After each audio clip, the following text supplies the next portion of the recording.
Praise the Lord. Thank you so much, Reverend, for the opportunity to share.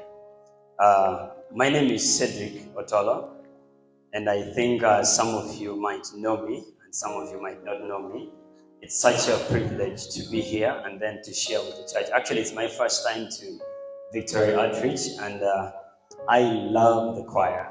They were very active and everything. Yes. So much has been said about me, and I just want to share something really brief in lines of innovativeness at work. I mean, some of us are working, some of us are yet supposed to work. Some of us need the inspiration to see that how can they move on with work in different aspects. So Reverend asked me to share something brief. I grew up in Otinawa. For those who know Otinawa, it's an orphanage. I lost my father when I was 4 years old. And life was hard. Life was really challenging, and I really didn't know the best way out. But gracefully, God gave me the opportunity to go through Otinawa Orphanage, where I was raised, I was nurtured in every way, in kind of leadership, public speaking, and so many other forms. And then I don't want to say the whole story, but I stopped in senior 5. I didn't go proceed to senior 6. And it was a really big turning point in my life where I felt this is something that shouldn't have happened to someone like me, because in my former school, I was stopping my class. But then one thing that I came to realize in 2018, after praying and crying and wailing out to God, why don't I have the opportunity to finish HSC, that everyone takes the privilege too. But then God told me that I will create streams of living waters in the desert. And I wondered, how can water flow in the desert? Didn't make sense to me, but I believed in God. And why am I saying this? I'm saying this because I joined school to do a professional certificate in software engineering. And when I first joined school, it was really, I didn't want anything to do with leadership in school. But the very first day I stepped in class, I was elected to be the class president, irrespective that I was the second youngest in my class. Now, after, all this has been happening, I came down to myself and I said, what can I do to inspire other young people that are around me to make them move on with a few things in life? In 2018, that's when I came with my first book, because I wasn't at school. That was in April. I wasn't at school, and I love talking to people. So the only way I could talk to someone is to put it in writing, because the only person I was staying with was my mom, and I can't talk to my mom for 24 hours. So I needed to talk to my pen and then paper. But when I joined school, and it became a different story in Kampala, involving in leadership and many different things. That's when I worked on my second book in 2019. But then when I finished writing, my computer got stolen with everything. So I had to rewrite the whole book in about 2-3 months to just make sure that I don't give up on what I was doing. After finishing a professional certificate in software engineering, that was in 2021. It so happened that I enrolled for another course, a diploma course called Networking and Cybersecurity. And it's supposed to be 2 years course, but it was a fast track. So we did it in about 3 months. And doing 18 exams in 2 weeks, that was the worst time of my life. But I thank God that I passed with a 4.3 CGPA. Those who understand what CGPA is. But many has been happening in terms of innovations. And first of all, I want to appreciate some of you last year when I was on the national platform. They were voting for Jansi Awards and then the National Innovators Awards. Langi people and Acholi people stood with me. Praise the Lord. There was everywhere in Acholi, in Lango sub-region, people were voting. Let's vote for Sedrick. And I thank God that I was able to win. So many things has happened. If you guys have followed, there is a pregnancy monitoring device called Precare that we're working on, that have been the face and representative of every innovator. So we have a company here called Kakebe Technologies, and I serve as co-founder and director of the company. And we're trying to see, when COVID came, we want to see how best can we cut the edge and use science and technology to come in and approach the world in a different perspective. That's when we built the online shopping platform. And nothing is ever easy. at this beginning, because I remember when we first built our online shopping platform where someone goes to Play Store, download the app, and then order for a product. We stayed for 6 months. One person ordered on our platform. And if I tell you what was ordered, you would smile or even laugh. So the person ordered for toothpaste of 1,500. In 6 months, the person I think was in Tesla. But if I know that person, I would appreciate him. He ordered and we delivered for free at our own cost. But then when we launched officially, we had 60 orders in a single day. Praise the Lord. So much has been happening, but I want to give an encouragement to all of us. One, I know there are mothers here, there are parents, there are children, youth like me who are working so hard to achieving something in life. I want to talk about 6 things quickly about being innovative at work. God doesn't love laziness. Laziness is highly condemned in the Bible. When you check on 2 Thessalonians, you find the Bible talking about laziness. The first thing I want to say is be open to change. Okay?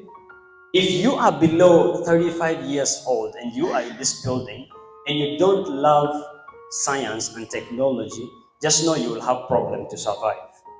Yeah, that's a sad truth.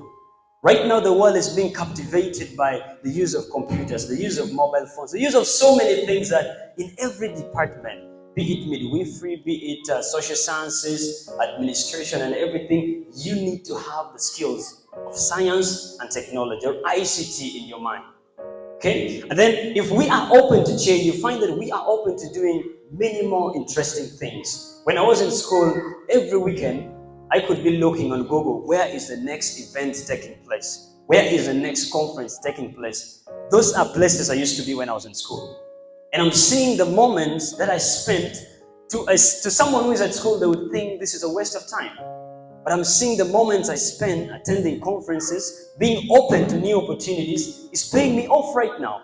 It's giving me the opportunity to explore my talents. And then the second thing that I want to say is seek out positivity in your life as a young person. When you're working, when you're doing anything, most times we want to be perfect. We want to be, the best in everything that we do. But let me advise you on this. And as you seek productivity, I want you to understand that doing a lot more doesn't mean you're having a lot more done. Praise the Lord. Is that correct? Doing a lot more doesn't mean you're having a lot more done. What is that one aspect of your life that you can focus and be most productive, and people will credit you for that? Me, I know Reverend. I have heard so much about Reverend Johnson Ogema. Sorry, I keep saying Bugema. But the one thing that I know about him, he is a pastor. Besides maybe other things, he's a farmer. Let's clap for him. He's a farmer. I've seen he has done some good work there. Besides everything else he's doing in business, I know that he is a good pastor and nurturing other pastors. Now, if someone had to think about something that reminds them of you as a young person, what would that be? Or if someone had to think about a memory or something productive and good that they know you about, what would that be? Now, if we are able to determine that, that is where we go towards the direction of positivity, creativity, and creating influence to the people around us. The third point I want to say is, if you want to be innovative at the workplace, in your business, in your church, in everything you do, study how other innovative people do it. You are never a man on your own. You are never a woman on your own. No one stands alone. The best time you get to learn is to learn from people who have been where you want to be. A very good example is Jesus. Jesus showed us a very key and perfect life that we can portray so many things from.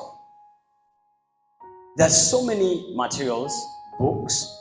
I remember there was a day I was in hostel with my friend Jeremiah, and we really had no food to eat so much in hostel. And there was this book called The Power of Vision, written by Dr. Miles Monroe. And we had 70,000, but the book was 63,000. And we asked ourselves, so should we buy the book or we buy food? So we went ahead and bought the book. We say, before evening, we shall have found something to replace the money we have invested in buying the book. Why did we treasure buying the book? Because we believe that if you resource for knowledge, if you go out and seek for knowledge, you find that you are going to be more innovative, more productive, and more efficient in how you do things. Read books. Listen to people who have made it. Listen to people who know how to approach the ideas of life you want to move to. That is when you can progress. As I said earlier on, I attended conferences, I've read books, I have listened to audio books. You see that I perfect myself, I perfect my skills, and I perfect what I do. I think the fourth item I want to talk about is actually what I've just mentioned. Attend workshops. Last Wednesday, I was speaking in next to Hotel Africana, and I said one thing, that if you have the opportunity to tell someone something for free, please tell them. If you have the opportunity to tell someone something for free that can help them, please tell them. There is more blessing in shaping someone's life than all working hard to see that you move ahead of everyone. And if you're a young person, listen to this. If you're young like me, I want you to watch closely for people who mentor you. If you know someone is good in doing something better than you, don't compete with them. Learn from them. Submit yourself and learn. The process of learning is long, but it's worth it. We had a saying back when I was in school that I am a special child of God, chosen and saved for a unique purpose. My life has been hard, but God has been with me. I have my own guardian angel who watches me. It is not my fault that my parent is dead, and I know I'll miss him until the day I die. I choose to forgive the people and circumstances surrounding their death because I know my own healing and well-being begins in forgiveness. Mark this word. In the future, whenever I feel sad or hungry, I'll find someone who loves me and tell them how I feel. For I know that I can always talk to God in my heart, knowing that no one can take his love from me away. A key important aspect, I am learning to be grateful in life, knowing that God will use me, will use you to help others who also have a difficult life. Life might be hard, but God will always be good. Praise the Lord. The fifth item I want to say is broaden your network. People say your network is your net worth. If you expose yourself to people who are exposed, you're going to be exposed. Remember, the environment we stay in will always affect everything that you do in your business, in your marriage, in your family life, and everything that you do. Let me give you this example. If you pick a bean seed, just take a bean seed and we come and put it on this, or just put it on the floor. You're going to give it 5 years to grow. It will never grow. Actually, it will rot in the process. But if you take the same bean seed and just drop it on loam soil, there comes the future. Why am I saying this? The environment, the circumstances of the environment we stay in affects everything that runs from our head to our toes. If you stay in an environment of positivity, if you stay in an environment of people with value, you'll find that value will be accredited to you. That gives me something easy to talk about.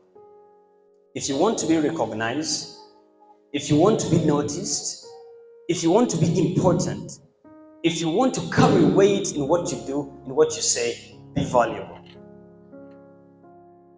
Value is the most important thing you need to have in you. Reverend Johnson was talking about, he was in Kampala, he was in Amalatai, he was everywhere. Now, he is there because of the value that he carries. I am speaking on this microphone because of the value that someone has seen in me. Now, what is that aspect? What is the valuable point in your life that makes people to value what you do? And remember, managing your mind is the primary key principle of increasing every value in you. Praise the Lord. My last point, the number 6 point that I will say before I say my concluding point. Seize your moments. Can you just turn to your neighbor and tell your neighbor, seize your moments. Repeat, seize your moments.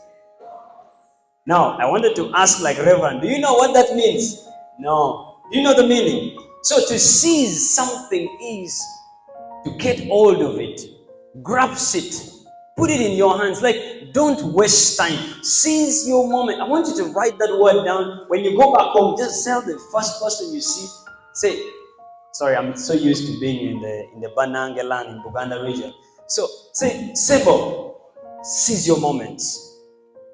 So why am I saying seize your moments? There's so many opportunities that comes in our life. So many things that comes in a way that if we let them go, we shall never recover them. If you have a chance to do anything, please do it as if you're doing it for the Lord. If you have a chance to speak to people, speak. If you have the chance to dance and sing like the choir, do it with all your heart. Now, seizing a moment helps us to maximize the potential that God has given us. Let me read this verse, Proverbs chapter 18, verse 16. Someone can read, or the projector. Proverbs chapter 18, verse 16. And someone can open Proverbs 22, verse 29. Who has got it? Proverbs 18, 16. Proverbs 18, 16 says, a man's gift will make him stand before the kings and princes. Praise the Lord. If you master a specific talent, a specific gifting in the aspect of your work, the innovativeness that you have, you will be recognized. And yes, giving a gift, is it Proverbs 18? Yes, giving a gift can open doors. It gives access to important people. Praise the Lord. Praise the Lord. Let's see Proverbs 22, 29. Proverbs chapter 22, verse 29. Can you just put it on the screen? If you Proverbs 22. Yes. Do you see any truly competent workers? They will serve kings rather than working with for ordinary people. In other version says, do you see a man talented or gifted in something he does? He will work with people of high class. My concluding points would be, number one, seize your moments. Praise the Lord. Seize your moments. The second point I would say is be innovative. And remember, you don't have to focus on ICT to be innovative. ICT is a tool that helps you to be more innovative. Number three, keep strong. Keep strong in all the hardships, in everything you do, remembering that God can use you to help someone who has a difficult life. Number four, have good character. Build character for yourself. A person with a good character is more to be praised than someone with an outstanding talent, because a talent to some extent is a gift from God, but character is what you develop every day of your life. Lastly, be resilient in every time. And I say this, that right now as I speak, because someone has notified the value in me, I got a half a scholarship to do artificial intelligence and machine learning at a bachelor's level. And I want to encourage you that you can be the good person you want to be resilient, work hard, and don't give up. And lastly, seize your moments. May God bless you all.